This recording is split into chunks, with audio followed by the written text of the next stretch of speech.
এই যে আমাদের জীবন, এটা কিন্তু ঠিক ইসিজির মতো, আপস ডাউন আপস ডাউন।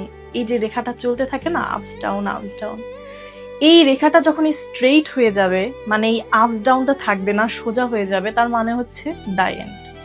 এরপর আর কিছুই নেই, মানুষটি মৃত।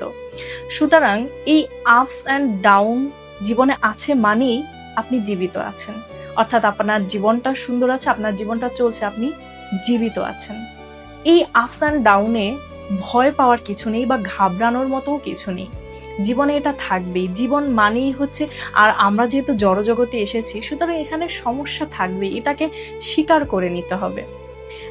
আমরা কি হই, অল্প কিছু ঘটলেই আমাদের জীবনে আমরা ভেঙে পড়ি। যেমন কেউ আমাদের সঙ্গ ছেড়ে দিয়েছে, তখনই আমরা কি করি, মৃত্যুর কথা বলি। বর্তমান জেনারেশনে এটা বেশি হয়, যেমন ব্রেকআপ হয়ে যায় বা কেউ কাউকে ধোঁকা দিচ্ছে, তখনই ওই একটা মানুষের জন্য নিজের জীবনকে বরবাদ করতে চলে যায়।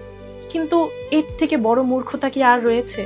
ভগবান আপনাকে এত সুন্দর করে পৃথিবীতে পাঠিয়েছে, ভগবান এত সুন্দর জীবন আপনাকে দিয়েছে, না চাইতেই আপনাকে অক্সিজেন, পর্যাপ্ত আলো, বাতাস, খাদ্য সব কিছু দিয়েছে।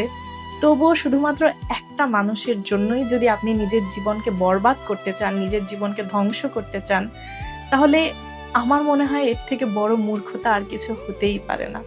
জীবনে আপস অ্যান্ড ডাউন থাকবে, সব কিছুর জন্যই আমাদের তৈরি থাকতে হবে এবং আমাদের মানসিক শক্তিকে মজবুত করতে হবে। কারণ হচ্ছে আমরা জড়জগতে আছি, সুতরাং সমস্যা থাকবে, সমাধান করতে হবে। যতক্ষণ আপস অ্যান্ড ডাউন আছে ততক্ষণ আমরা জীবিত, ততক্ষণ আমাদের মনুষ্য জীবন রয়েছে। যখনই সেটা স্ট্রেইট হয়ে যাবে, কোনো ঝামেলা নেই, অর্থাৎ এই পৃথিবীর কার্যক্রম এবার আমাদের সমাপ্ত হলো।